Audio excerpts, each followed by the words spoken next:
hopefully I'll be able to share that with you. This is going to be that session. Beth, I'm sorry. Have you got your Kleenex out?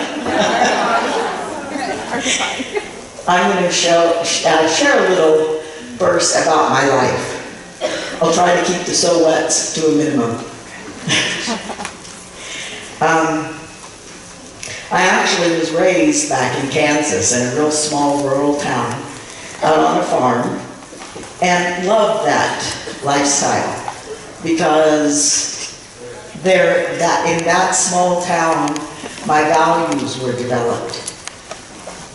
And the values of the Midwest are absolutely fabulous. And when I was 13, they moved me to California. And there I learned to be empowered, I guess you'd say, because it's a very fast-paced lifestyle and all those kinds of things. But it was a hard transition because, I mean, I literally came from a little farm way out in the country, going to school with the same 12 kids from kindergarten through 7th grade, until then I went to a place that had 250 kids in my class in a city that had absolutely no grass. Everything was cement. So that was my first really hard transition in life, is to figure out how to blend in with those people. But I went on, then by the time I was 18 years old, I wanted to spread my wings and fly because I thought I knew everything, right? Anybody at 18 thought they knew everything? Yeah, I did. So I got married at 18. By the time I was 19, I had my first son. First son, would you stand up and wave to everyone? Stand up, first son. Where is he? There he is. He's over there. That's the video camera. That's my son Ted. He was my firstborn. When I was 20, I had my second son. Second son, would you stand up and wave to everybody?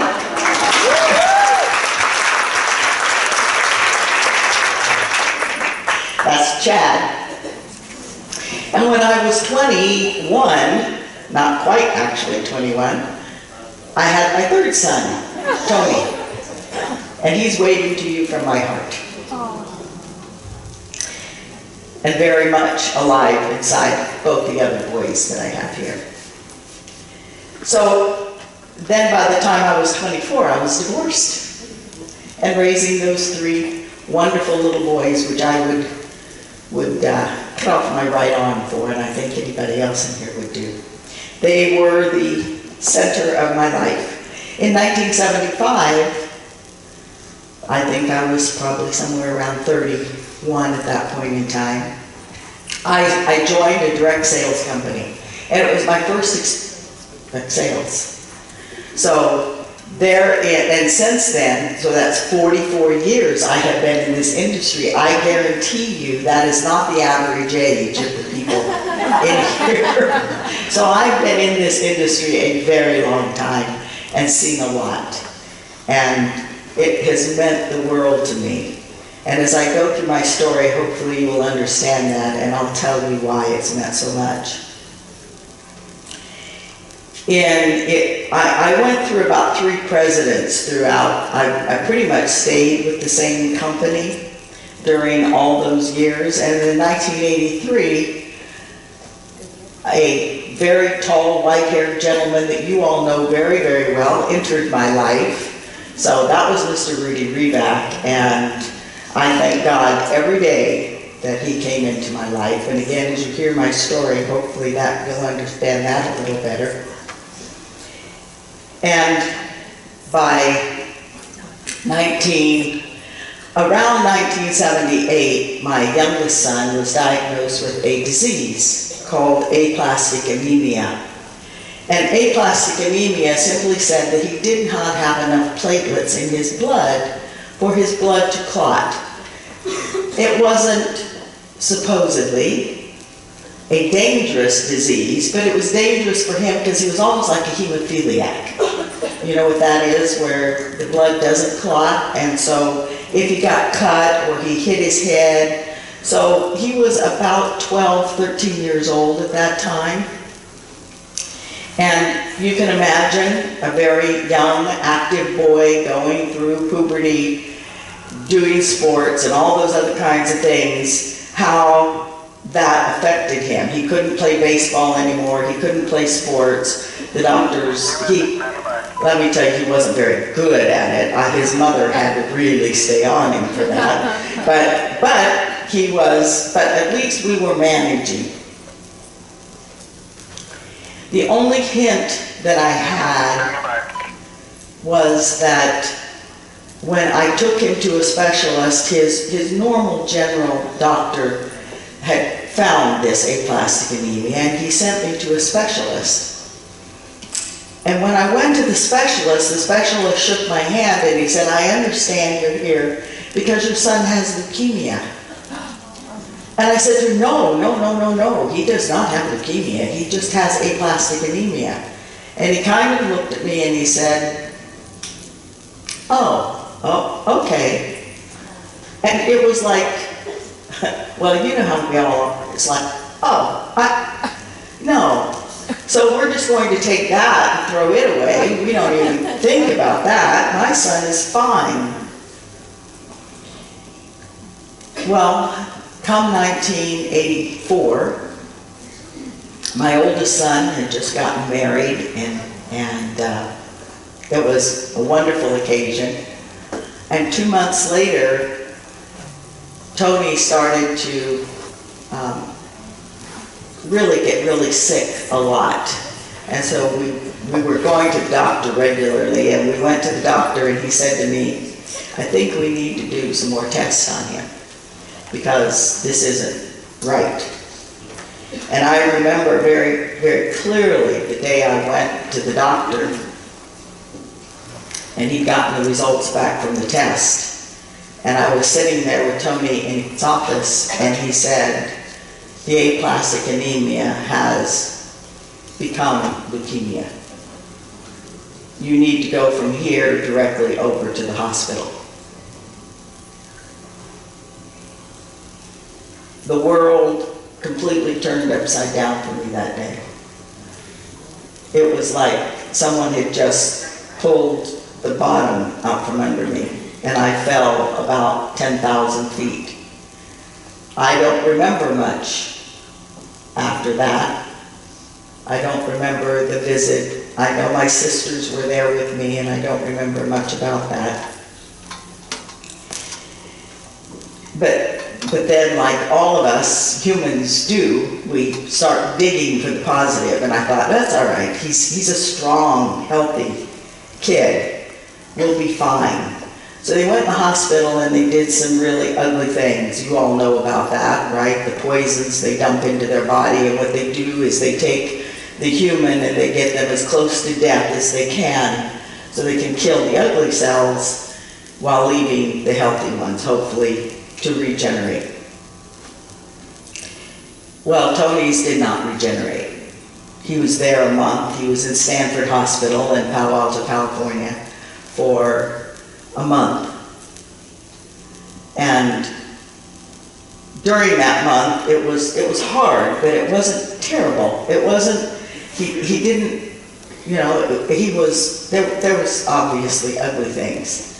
But the problem is nothing regenerated. They killed off all the ugly stuff, but the healthy stuff didn't come back. So the doctor comes in to me at the end of the month and he says to me, "We can't do any more.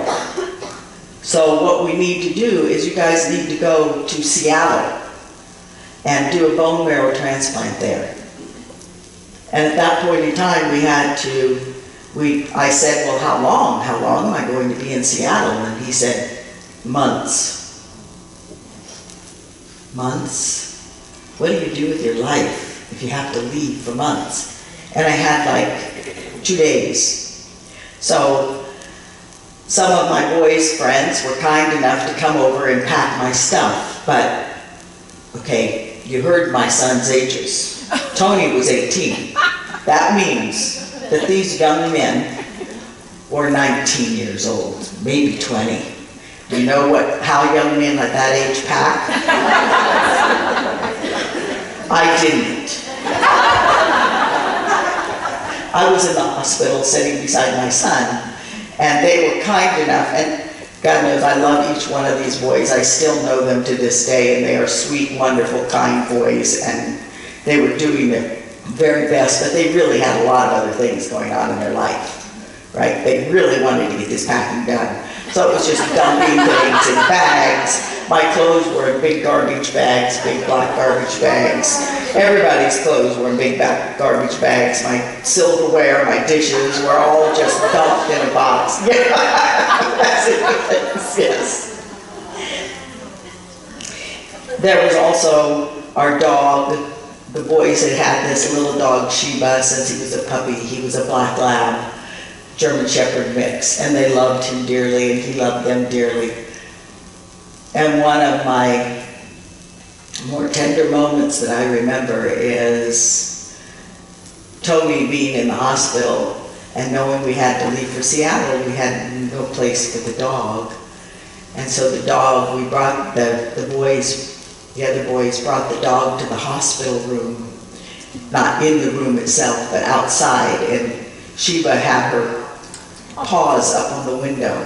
And Tony had come over and he was touching the window because I told him that we're going to have to let Sheba go. And we found a place called an adoption place, and we took Sheba over there. They promised they wouldn't euthanize her, that they would find a home for her, but you never know, right?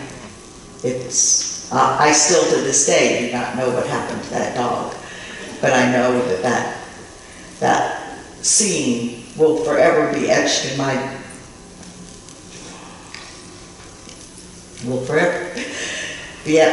mind as they touched across that window.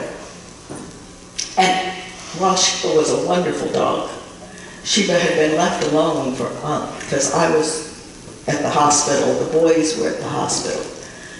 So one morning when I came home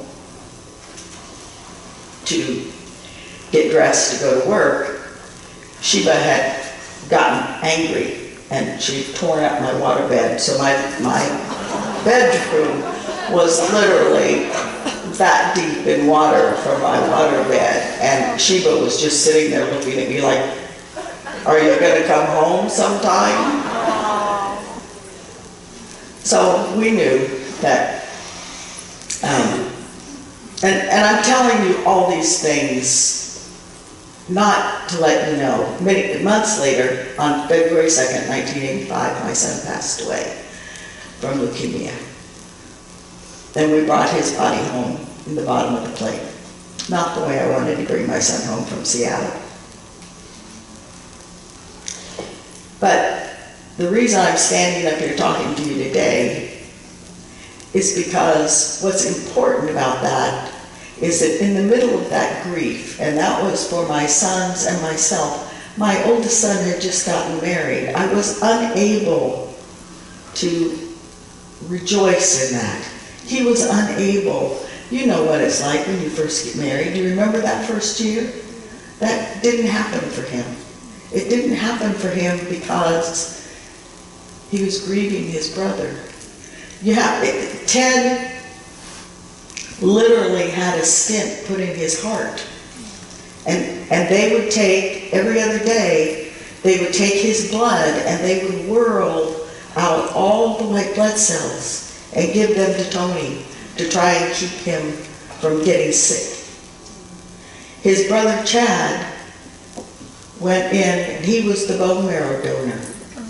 And the first bone marrow didn't take. And in those days, what they did is they took their hip bones and they made like 100 stabs into the hip bone and drew out the bone marrow. They did that twice. There was one day, I'll never forget it, there was one day that they finally had started to do the bone marrow. So they said, okay, we can take the stent out of Ted's heart, and because we probably won't need the white blood cells anymore. marrow. And so we went over to have the stent. Chad was in the hospital in extreme pain because they had done both of his hips and done hundreds of these taking the bone marrow out. Wasn't feeling at all. So he was in extreme pain. Tony in isolation, dying. When they took the stent out of Ted's heart, it didn't close right.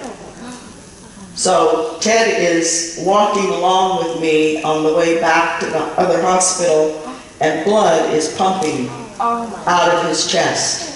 By the time I got him back to a doctor, he had blood all the way down to his knees, his whole body covered in it.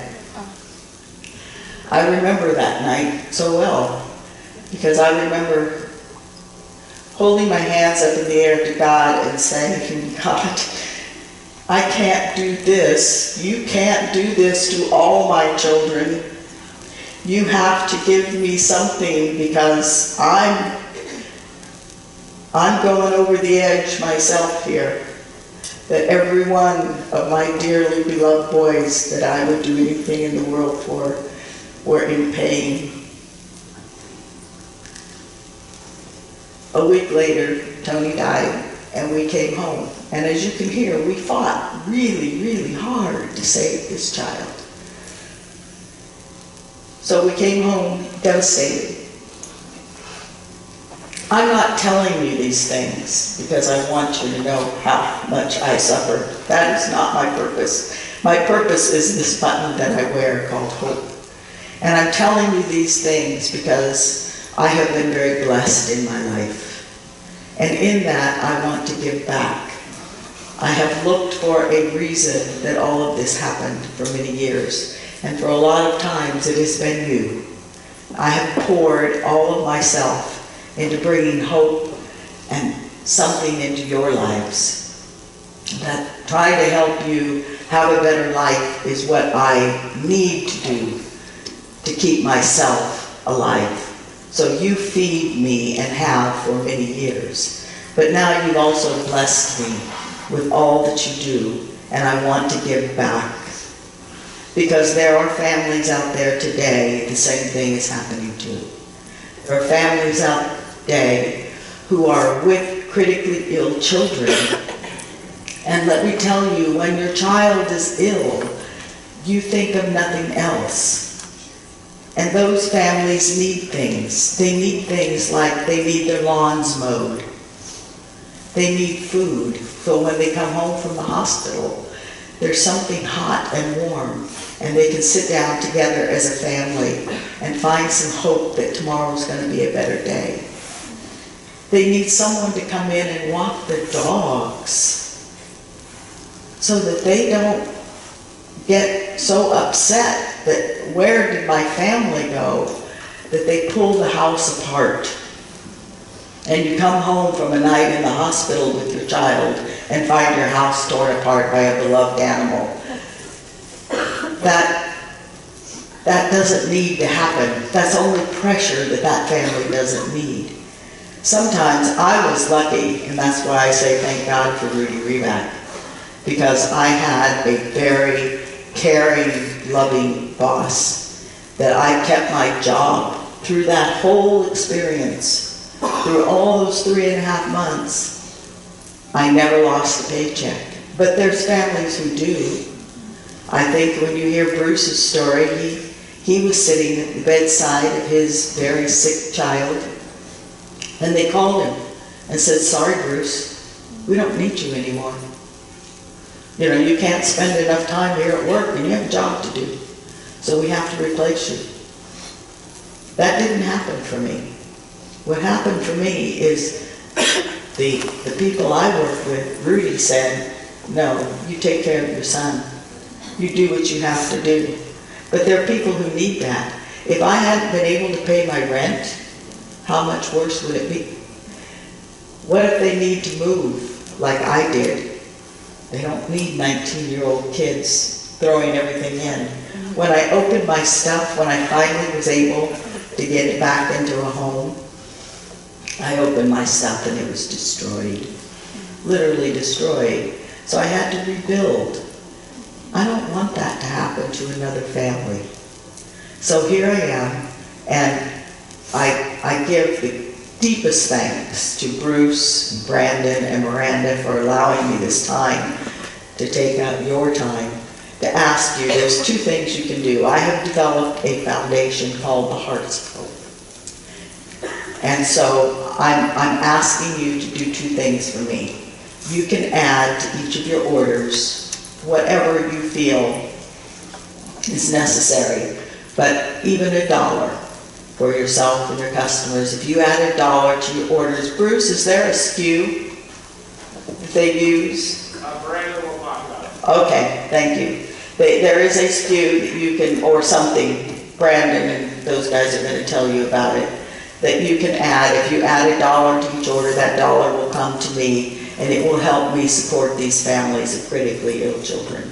And I would so very appreciate it if you could do that and build Hearts of Hope through your wonderful, beautiful network. I know each and every one of you have hearts like that, so I would thank you for that.